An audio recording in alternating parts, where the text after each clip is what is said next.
Apa kabar para siswa? Kita jumpa lagi pada pelajaran ekonomi. Kali ini kita akan membahas masalah perdagangan internasional. Perdagangan internasional, dewasa ini memegang peran yang sangat penting bagi perkembangan dunia pada umumnya dan perkembangan suatu negara pada khususnya. Kamu tahu apa sebabnya? Tidak lain, karena di dunia ini tidak satu negara pun dapat memenuhi kebutuhannya sendiri tanpa berhubungan dengan negara lain. Kalaupun ada suatu negara yang kaya dan maju dalam perindustriannya, tetap saja negara itu memerlukan negara lain untuk melempar atau menjual hasil industrinya, dan di sisi lain, negara ini pun memerlukan bahan baku atau bahan mentah untuk dapat terus menjalankan roda perindustriannya. Jadi, perdagangan internasional adalah suatu proses tukar-menukar barang dan jasa yang terjadi antar bangsa.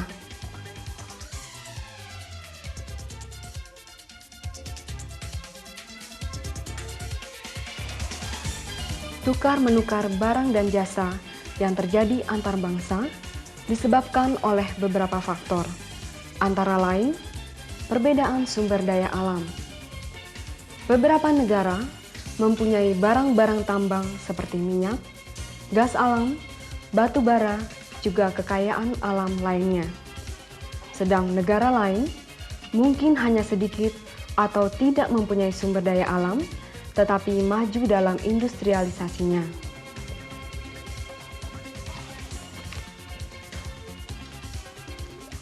Perbedaan selera. Penduduk Amerika dan Eropa pada umumnya lebih banyak makan daging dan minum susu.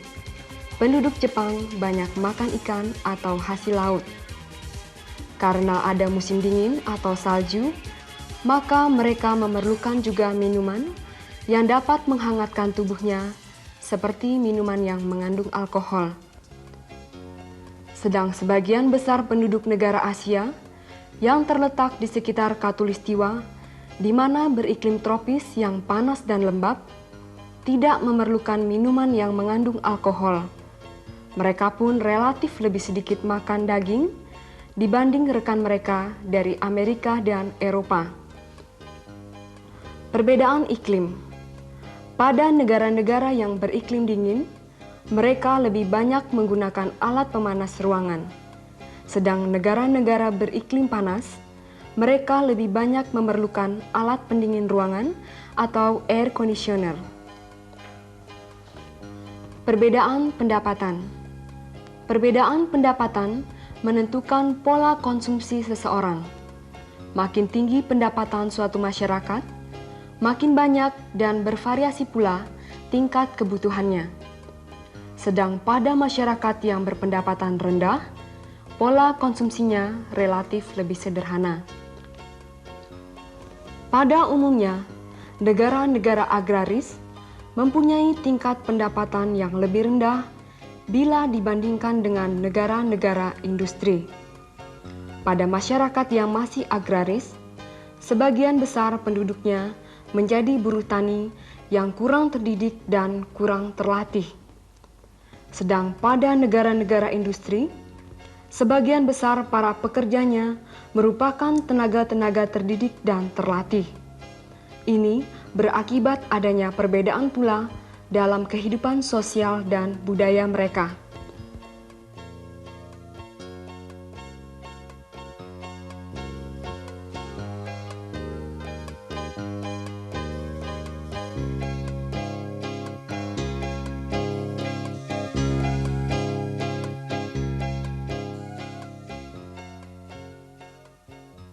Pesatnya perdagangan internasional juga disebabkan oleh makin majunya sarana komunikasi dan sarana transportasi dewasa ini. Dewasa ini, orang dengan mudah berkomunikasi dan tatap muka meskipun berjarak ribuan kilometer. Demikian juga mobilitas manusia dewasa ini dari satu negara ke negara yang lain sangat mudah dilakukan. Sehingga seseorang yang pagi harinya ada di benua Asia siang atau petang harinya dapat saja menghadiri pertemuan di benua Amerika atau Eropa.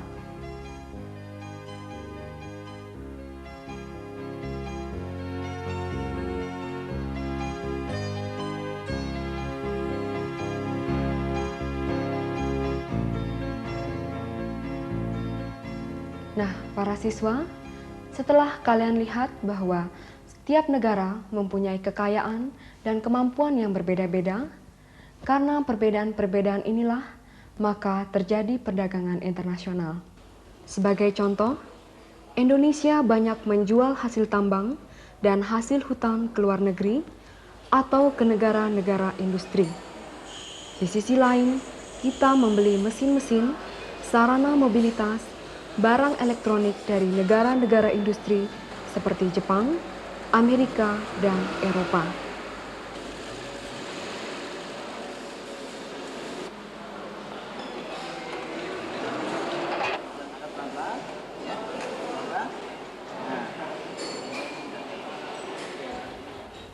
Untuk menerangkan lebih lanjut mengenai perdagangan internasional, marilah kita ikuti teman-temanmu, Anto, Edi, dan Putri yang sedang berdiskusi.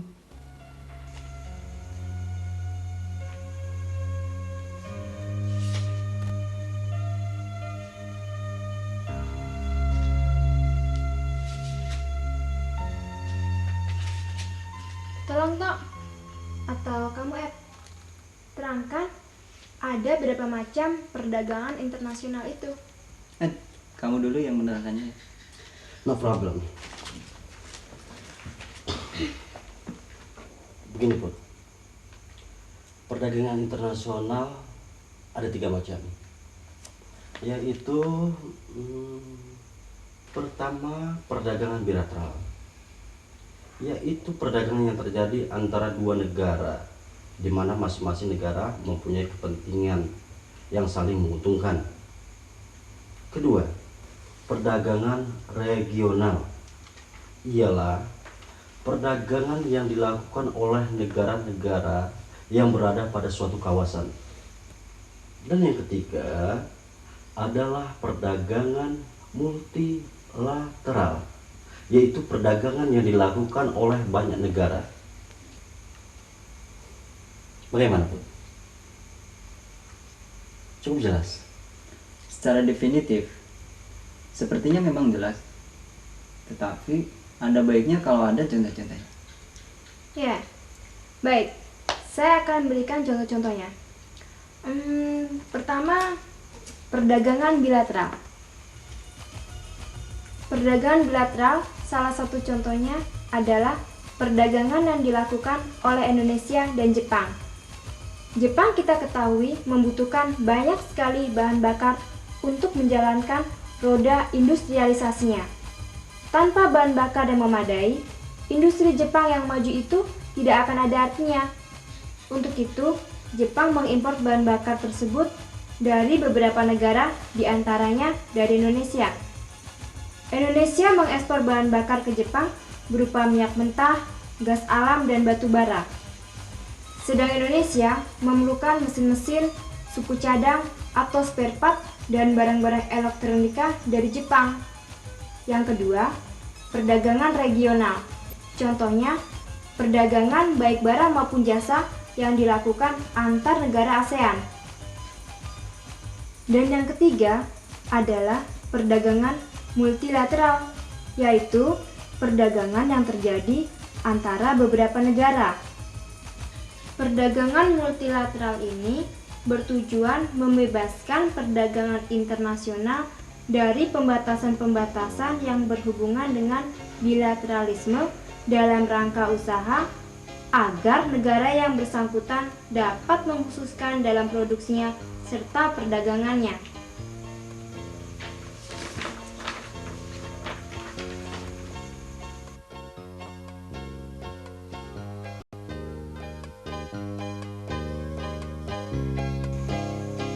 Jadi, barang-barang dari suatu negara akan mengalir ke negara-negara seluruh dunia atau dengan mudah tanpa hambatan berarti.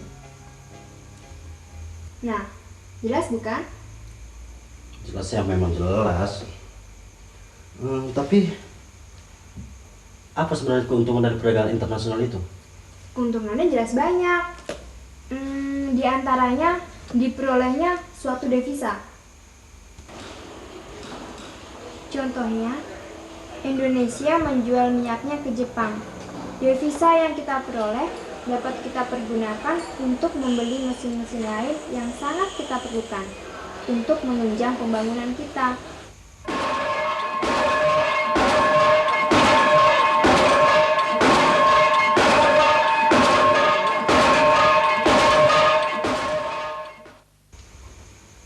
Keuntungan lain adalah keuntungan yang dinamai dengan keuntungan mutlak atau sering disebut dengan absolute advantage.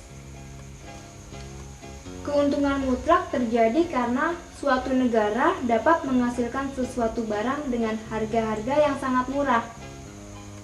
Sedang negara lain dapat pula menghasilkan produk yang berbeda dengan harga juga sangat murah. Barang-barang tersebut dapat mereka produksi dengan murah karena ada beberapa faktor yang menunjang, seperti keadaan alam, perbedaan iklim, dan penerapan teknologi.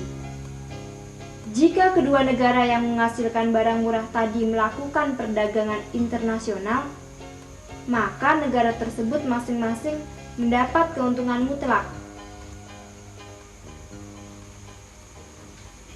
Ut, apa kamu tidak bisa memberikan contoh yang lebih sederhana lagi? Ed, mungkin saya bisa menerangkannya. Begini, Ed. Sebagaimana yang kita ketahui bersama, Indonesia banyak melakukan perdagangan dengan Jepang. Nah, saya akan mencoba menjelaskannya dengan contoh tabel yang sederhana ini. Dalam tabel ini, kita umpamakan produksi satu orang penduduk Indonesia dalam sehari adalah 10 setel meja kursi. Tetapi, dalam memproduksi radio, hanya menghasilkan 1 unit radio dalam sehari. Sebaliknya, produksi satu orang Jepang dalam 1 hari adalah 5 setel meja kursi. Tetapi, dalam memproduksi radio, menghasilkan 4 unit per harinya. Perhitungan tersebut akan berubah jika Indonesia mengkhususkan diri membuat meja kursi dan Jepang memproduksi radio. Maka, dalam 2 hari kerja, 1 orang Indonesia dan 1 orang Jepang akan menghasilkan 20 setel meja kursi dan 8 unit radio.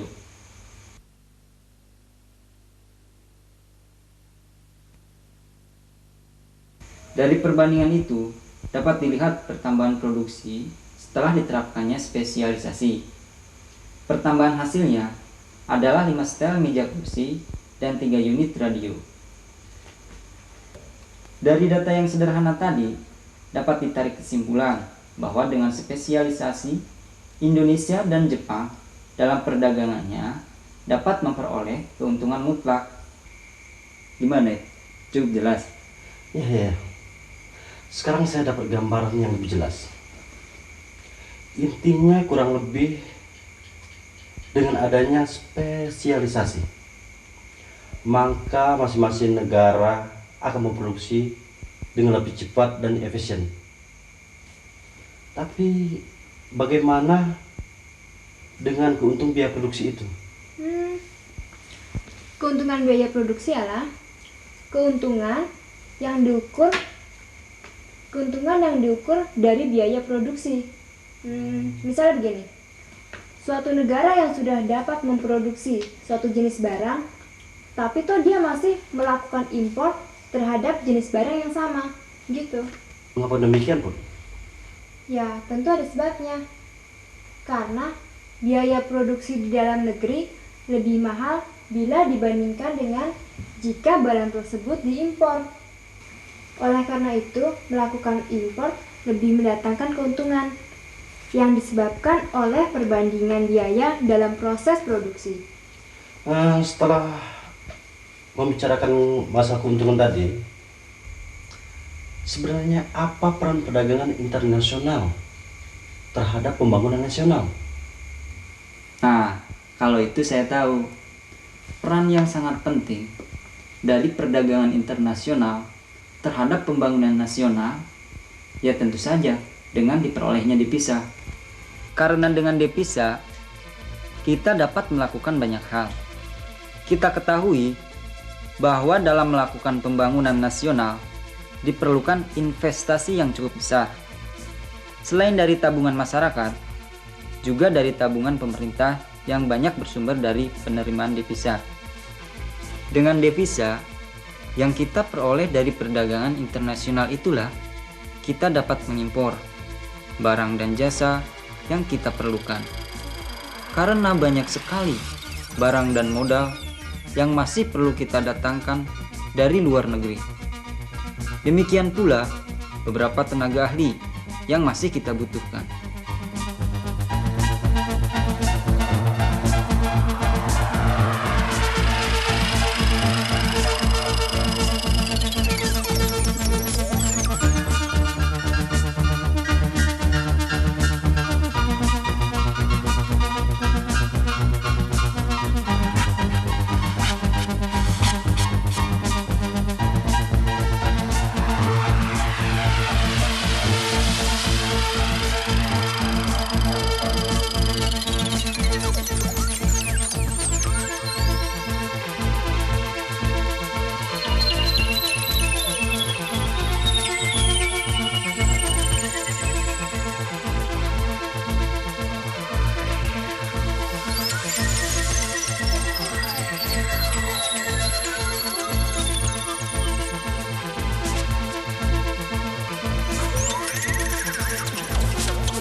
Nah, Put, tanpa devisa, pembangunan nasional yang begitu besar dan beragam tadi sulit untuk kita wujudkan. Wah, benar. Kalau begitu perdagangan internasional sangat perlu ya. Ya, namanya juga dagang. Pasti ada untung ruginya kan? Bagaimana toh? Bisa kamu jelaskan sekalian? Beres. Begini. Yang namanya dagang tentunya harus ada atau tercermin dalam neraca perdagangan. Neraca perdagangan internasional itu adalah catatan kegiatan ekspor dan impor dalam periode tertentu, setahun biasanya. Pendapatan karena hasil perolehan ekspor dicatat di lajur kiri atau debit. Sedang pengeluaran karena ada kegiatan impor yang berarti devisa kita keluar dan dicatat di lajur kanan atau kredit. Apabila pendapatan dari ekspor lebih besar daripada pengeluaran untuk impor, maka terjadi neraca perdagangan aktif. Tetapi kalau yang terjadi sebaliknya, yaitu impor lebih besar daripada nilai ekspornya, maka disebut neraca perdagangan pasif. Idealnya, tentu kita harus mempunyai neraca perdagangan internasional yang aktif. Salah satu usaha pemerintah untuk itu adalah menggalakkan ekspor non-migas sebanyak mungkin. Dalam contoh neraca perdagangan ini, kita ada saldo positif sebesar 360.000 US dollar, yang berarti neraca perdagangan kita ini aktif.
Nah, anak-anak, semoga kamu sekalian jelas.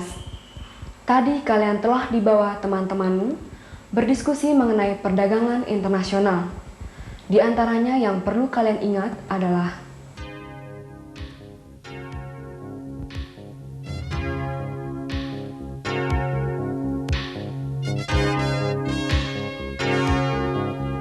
perdagangan internasional adalah suatu proses tukar-menukar barang dan jasa antar bangsa karena ada faktor-faktor yang disebabkan karena perbedaan sumber daya alam, perbedaan iklim, perbedaan pendapatan, perbedaan sosial, dan adanya sarana transportasi dan komunikasi yang serba cepat. Perdagangan internasional tadi dapat berupa perdagangan bilateral, regional, dan multilateral.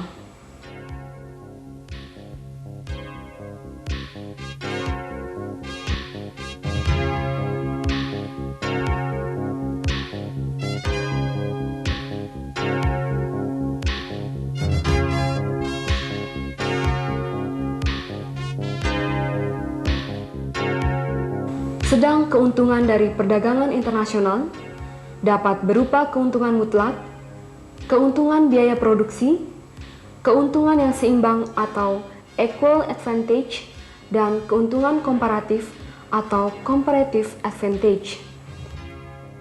Dan yang tak kalah pentingnya, dan mungkin sekali inilah faktor yang terpenting, adalah diperolehnya devisa yang dapat kita lihat dari neraca perdagangan internasional kita.